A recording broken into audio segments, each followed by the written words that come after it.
السلام عليكم. haddaad tahay maanta 25 jir wakhtigii madadaalada wakhtigii waqti lumiska iyo ciyaartu waa ku soo dhamaadeen maanta wixii ka dambeeya waxaad ku dadaashaa 15 kan waxyaabood intaadan gaarin 30 kow hal abuurkaaga hel qof kasto ina kamidaba wuxuu leeyahay hal abuur hibo ilaahay uu dhiibay adigay kugu dhex jirtaa adigay kugu duugantahay waxay u baahan tahay fakar iyo maskaxdaada oo ka yara shaqaysiisid waa laga yaabaa xoogaa inaad maalmo ku daashid laakiin ugu dambeyn ilaahay waa ku soo bixin doonaa qofku markuu dadaalo oo nafahaantiisa hoos intuu isugu noqdo isweydiyo horta sideeda maxaad ku fiican tahay maxaad nolosha qaban kartaa way qof kastaba waxbuu ku fiican yahay midba wuxuu ku fiican yahay dharka sida loo tolo midba wuxuu ku fiican yahay sida kabaha loo tolo midba wuxuu ku fiican yahay sida baabuurta loo sameeyo mid qofba waxbuu ku fiican yahay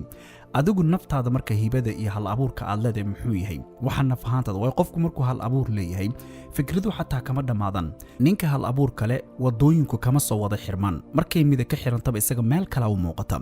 halkan markay ka soo awdantaba dhinac kale oo ka baxo ma waayo haddaba naftaada maanta waqtigan aad joogtid bal isdultaag maxaad ku fiicnayd sanadahan oo dhan markii qaangaarkaaga iyo intaad si fiican u aqlisatay laga soo tago wixii ugu fiicnaayad intaan dhan soo qabanaysid oran kartid maanta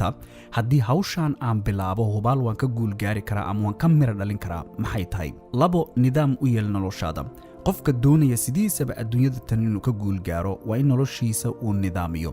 nidaamka noloshaada guud ahaan shaqadaada haday noqoto waqtigaad seexatid waxyaabaha aad qabatid nidaam noloshaadu markay leedahay oo isku dhexyaacsanaanta aad u diidid inta badan qasab saaxiibo badan baad ku waayaysaa dad fara badan baad isku khilaafaysan laakiin adiga naftaada dantu waxay ugu jirtaa muhiimadu tahay maaha cidda waayaysid maaha dadkaad iskhilaafaysaan muhiimad ma lahan kuwaasu mar haddaad noloshaada guud ahaan nidaamin kartid qaabkii u socotana aad ka adag tahay waxay ka mid tahay dabeecadaha qofka bini aadamka sabab ugu noqdo inuu guulaysto saddex jar xiriirka jacayl ee waqti lumiska sideed ku garan kartaa inuu waqti lumis yahay kow horta marka ugu horeysa waqtiga ugu qaalisan qofka bini aadamka haysta waa subaxii tusaale shaqaad gashaa waad ka soo baxdaa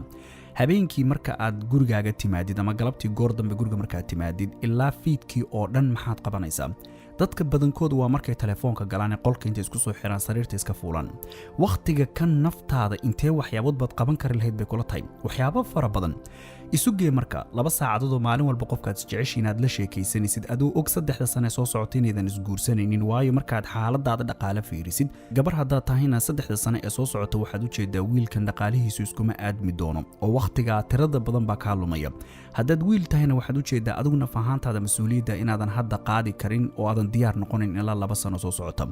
haddaba marka xiriirku noocan uu yahay waa un waqti lumis stresska iyo buuqa isqa qabsiga iyo waxyaabaha badan ee aynu ognahay xiriiradu ay leeyihiin waxaad ogaataa in ay ku diidayaan oo ka hor istaagayaan waxyaabo fara badan oo noloshaada qabsan lahayd afar professionkaaga ama shaqadaada maanta qeex waxaad isweydiisaa nafahaantaada shaqada kaliya ee muddo aad u dheer aad qaban kartaa maxay tahay iyadoo jacayl iyo farxadii ku dheertay waayo tan waxaan ku leeyahay mar waxaa jirta noloshaada intaad guursatid mas'uuliyadi ku fuuli doonto oo mas'uuliyadaas ay garbahaadiga ka saaran tahay hase yeeshee wax doorasho aadan lahaan doonin shaqadaad ka shaqaynaysid waayo mas'uuliyadda ku saaran tusaale 2 cunug baa ku jooga labada cunuga saddexaad waa xaaskaaga mas'uuliyad baa ku saaran sax 3 ruux baa mas'uuliyadooda ku saaran tahay doorasho marka ma lihid shaqo kastoo kugu soo aadaba waa inaad qabatid ama waxay doontaba ha noqotay inaad qabatid si aad reerkaaga u biishid haddaba maanta intaad 20 jirka tahay riski badan baad qaadan kartaa haddaad qeexi kartaa wadada aad rabtid noloshaada inta cimrigaaga ka dhiman aad ku socon lahayd markay noqoto dhinaca shaqo 5 dhaqaalahaaga meel saar maamulkiisa in badan marka uu ninku dhalinyaro yahay waxaa aad inooga qaldan maamulka dhinaca dhaqaale waxaa laga yaabaa in waxyaabo aadan u baahnayn oo dheeraada inaad lacagtaada ku bixisid inta ugu badan markay lacag badani ku soo marto tusaalahan maanta waxaa lagu dhiibay $800 waxaa laga yaabaa inaad istiraad telefoonkan duugeed wadatid iska bedel oo $600 telefoon ka soo bixisid laakiin muhiimad uu leeyahay ma jirto telefoonkaas lacag kuma dhalayo markaad 25 jirka tahay lacagtaad haysatid meesha aad gelinaysid waa inay lacag dhalayso haddaysan lacag dhalaynin accountigaaga ama bangiga ku taala iga bixi kuma dhihine ha kuugu jirto 6 naftaada u diyaari mas'uuliyadda ku sugaysa bari aabaad noqon doontaa maanta adoo da'yar waxaad u sii diyaar garowdaa awlaadaada sidaad u tarbiyadeyn lahayd awlaadaada sidii dhaqanka ugu wanaagsan ee qofka bini'aadamka uu leeyahay ee u lahaan lahaayeen waxaad sii barataa da' kastoo ay joogaanba dabeecadahoodu way isbedelaan maanta sii baro sidee loo tarbiyadayaa 15 jirka sidee loo tarbiyadayaa 7 jirka sidee loo tarbiyadayaa markuu 6 sano jiro xaggeen wax uga bilaabaa sidee baan warqadda faaruqee rabbi ii dhiibay wax ugu qoraa wanaagsan sideen ilmo guulaystay uga dhigaa dhinac waxbarasho dhinacyo fara badan marka noloshaada maanta ka sii baro oo sii diyaar garow dhinaca awlaadda markay noqoto dhinaca xaaskaaga iyadoo doorasho iyo xulasho wanaagsan qofka ay tahay muhiim tahay in meesha ugu sarreysa marka horeba ay noqoto haddana markaad guri yeelatidood gabar nolol wada wadaagtaan sidee u noqon karaa nin gabar guursaday kan ugu fiican maxaa la iga baahan yahay xaaladaha qaar marka jacaylku uu dhammaado marka jacaylku uu hoos noqdo marka labadayada muran kharaari uuna dhex maro markay noqoto xaalad furiin diintu maxay faraysaa maxaan samayn karaa maxaanan yeeli karin dabeecadaha dumarku sidee yihiin marka xaalad noocana ku jiraan maxaa la sameeyaa waxyaabahaasoo dhan ood sii barataa maskax ahaan waxaad u diyaar garoobi doontaa mas'uuliyadda noocaas ee dhinaca xaaskaaga ama gabadhaad guursan doontid kaa sugaysa 7 jirkaaga daryeel badi haddaynu Soomaali nahay cuntooyinka kuwa ugu caafimaadka daran baynu cunnaa bariis baasto canjeero xalwad waxyaabo fara badan oo caafimaad ahaan aan fiicnayn baynu caado u leenahay inaynu cunno maanta naftaada kaligaa baad tahay weli maad guursan mas'uuliyad kuma saarna waa waqtiga ugu fiican ee jirkaaga ay tahay in aad daryeeshid daryeelka jirkaaga waxaa ka mid ah in 8 saac habeen walba aad seexatid oo dhafarta iska ilaalisid oo waxyaabaha faraha badan ee maalayacniga dadka waqtigooda ay ku lumiyaan inaad ka dhowrtid naftaadu in ay nasato cuntada marka laga soo tago in aad caado ka dhigatid biyaha cad cabitaankooda faraha badan waayo qof walba ina kamid ah markaynu subaxii soo kacno waxaynu u badannahay waxyaabo sokor leh inaynu jirkeena markaba ku bilowno laakiin caado waxaad ka dhigataa subax walba markaad soo kacdid 2 galaas oo biyo inaad cabtid daryeelka jirkaagu waa qayb weyn oo muhiim ku ah maanta ayaadna awood buuxda u haysataa inaad nidaamka noocaas isbartid 8 isbar dulqaadku aad buu dad fara badan maanta ugu yaryahay waxyaabaha naf ahaan aynu ka abaaraysanahay buuna ka mid yahay qofku hadduusan dulqaad lahayn nolosha meelna kama gaaro waayo shay walbaba markaad wax yar isku daydidba oo xoogaa iska caabinay kugu timaadaba farahaad ka qaadaysaa qof haddaad iskhilaaftaan uma dulqaadan kartid markaba ama gacanta kaa soo horreysa ama cayda kaa soo horreysa ama sheekadii wax yarba iyadoo ahayd bay cirkaa isku shariiraysa haddaba dulqaadka isbar maanta 9 safar gal magaalada aad degan tahay ha iska dhex joogin sanadka dhane mar uun bannaanka uga bax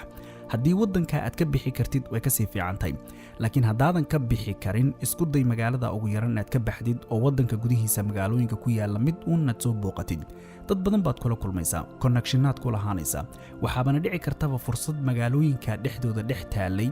in aad beheshid baa dhici karto noloshaada guushii ugu weynayd baad ku gaartid 10 nafta u raaxee shaqo ka soo bax guriga imow haddana maskaxdaada shaqo kale geli haddana shaqadaas ugu jirta joodariga aad ka soo kac haddana shaqo kale gal maaha noloshu sidaa waa in noloshaada wuxuun intay doonto ha noqoto 30 daqiiqo 20 daqiiqo ama saacad haba noqoto wuxuun madadaala waynaad leedahay madadaaladaasuna waa inay tahay wax aan ilaahay subxaanahu wa tacaala agtiisa dembi lagaaga qoraynin haddii marba dembi lagaaga qoraayo waxaan aad ka shaqaynaysid isku aadinaysid iyo tacabkan tirada badan aad ku jirtaaba sac bacad lagu lisay buu noqonayaa marka naftaada u raaxee 11 salaadahaaga ku dheg haddiiba maanta 25 sano ilaahay ku soo gaarsiiyey wax fara badan oo salaadaha laga yaabo inay ka dayacmeen toobadkeen ilaahay uu noqo waxaan oo dhan haddaad ku dadaashid xarig kasta oo aad damacdidba isku xir wuu kala furanayaa haddaad xarigga ilaahay ka furatay haddii aakhiro marka la fiiriyo dhankeedana bini aadamka la eego markay dhimanayaan sida ilaahay uu tilmaamay waxyaabahay ugu shallaytada badan yihiin ma ahan adduunyada tan waxyaabahay ugu shallaytada badan yihiin waa aakhiradii u socdaan iyo siday faaruqu tahay u gacmo maran yahay dad badan oo adduunka maalqabeenna ku ah baa ka tegaya aakhirana waxay tegayaan iyagoo faqiiriin ah haddaba waxaad ku dadaashaa in labada daaroodba ilaahay waa ku siiyey aad labada dhanba isu keentid oo naftaada kaga adkaatid 12 waalidka casha sharaf u wad bishiiba mar ama 2 biloodba mar hadba sida adiga kuu sahlan tan maxay kaa kaalmaynaysaa cidda kaliya horta la og yahay inaysan weligood ku xasdaynin oo meel daran kaa tuurayn waa waalidka wax fara badan baadna ka soo faa'iidi doontaa dhaxalka ugu wanaagsan ee waalidka uu ku siiya tarbiyadda iyo waxay ku bareen marka laga soo tago waa caqligaaga oo ay wax ku kordhiyaan adoo maanta qof weyn oo caqli leh haddii waalidka aad la fariisatid waayo aragnimada adduunka wax badan bay kaa tusayaan wax fara badan bay og yihiin aysan kaa xasdayni kuu sheegayaan haddii waalidka uu nool yahay isku magaalana aad degan tihiin fursadna aad u haysatid oo waalidka meel dhow aadba ka arki kartid qof nasiib badan baa tahay fursadda ka faa'iidayso 13 maalgashi lahaw kayd maaliyadeedna samayso tan maxay kaa kaalmaynaysaa waxaa laga yaabaa inaad wadankii joogtid oo tiraadid haddee xaggee shirkadee maalgashada laakiin shirkado waaweyn baa wadankeena ku yaal dahabshiil baa ku taal hormuud baa ku taal shirkado fara badan baa ku yaala adigu opshinada aad naf ahaantaada isleedahay way kuu shaqayn karayaan waxaad ku ogaan kartaa shirkad walbaba qof baa jira arrintaa u xil saaran u tag ballan ka dhigo 15 daqiiqo waqtigaaga meega siin kartaa dhe adoo si professional u labisan oo su'aalahaaga iyo waxyaabaha aad u baahan tahay shirkadda ka ogaatid ay ku diyaarsan yihiin oo de isku dubadhacsan qofka u tag xafiiskiisa la fariiso informationka oo dhan ka soo qaado tan haddii lacag meel ku taalo rag badan ay sameeyaan ha samaynin rag badan baa $20,000 meel dhigaya 20,000 wuxuu meel u dhigaya inuu aroos ku dhigto waana qalad waayo arooskan lacag kaagama soo noqonayso ninka aroos dhiganayo $20,000 ku bixinaya micnaheedu waa jeebkaagii oo dhan baad faaruq ka dhigtay lacagtaadii oo dhan aroos baad gelisay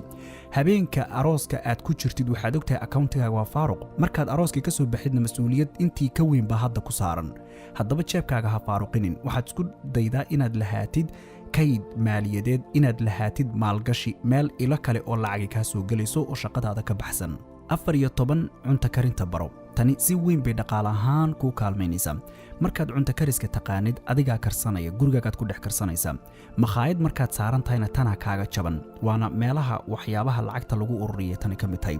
hadaad rabtid maal inaad samaysid ilaha macna darrada oo dhan waynaad soo xiri kartid tanaana ka mida rag badan baa makhaayada saaran oo waxa laga yaabaa $100 inay kaga kacdo makhaayad cuntadeed laakiin ay lacagta nuskeed u ahaan lahayd haddii isagu nafahaantiisa uu cuntadiisa karsan lahaa 15 isbar kali noolaanshaha tani waxay ka kaalmaynaysaa markaad iskaabul la degan tahay noloshaadu isdhexyaac kama baxayso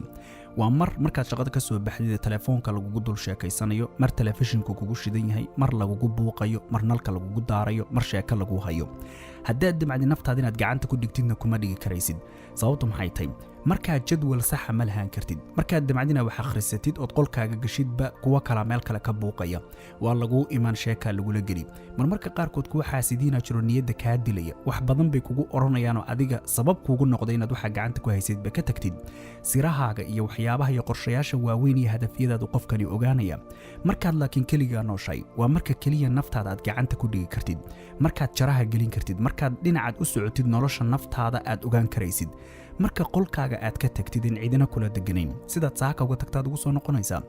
laakiin marka guriga lagu la degayahay jikadii waa wasakh musqushii waa wasakh qolkaaga waa isku dhexyaacsan yahay barfuunadaadii waa la isticmaalay kabahaagii waa la gashaday shaatiyadaadii waa maqan yihiin sida saaka gurigaaga ama qolkaaga uga tagtayba ma ahan qaska ma dhamaanaysid si marka meel aad ku xasishid oo naftaada aad kaliya qorshayaashaada iyo maskaxdaadaba ay nadiif kuugu yihiin oo ku fakari kartid aad u haysatid waa lagama maarmaan inaad kaliya isbartid inaad deganaatid haddii dhaqaale ahaan aysan ku saamixinaynin hal shaqad ka shaqaysa hadad qurba joogtid way sahlan tahay hadad wadankii joogtidna isku day dhaqaalahaaga inaad bal meel ila kale wax ka soo gali karaan bal adigu sidii aad isu dabari kartid isu dabartid si ay kuugu suurto gasho inaad kaliya noolaatid run ahaantiina qofku markuu kaligii nool yahay waa xor dhab ah oo dhammaystiran haddaba haddii wuxuun videogan aad ka faa'iiday fadlan hayga iloobin like inaad ii saartid subscribe inaad channelka tiraadi haddii uusan kuu subscribe garaysnayn iyo inaad asxaabtaada kale la wadaagtid dhammaantiin waad ku mahadsantihiin meel kastoo dunidaad ka joogtaana wassalaamu calaykum waraxmatullaahi tacaala wabarakaatuh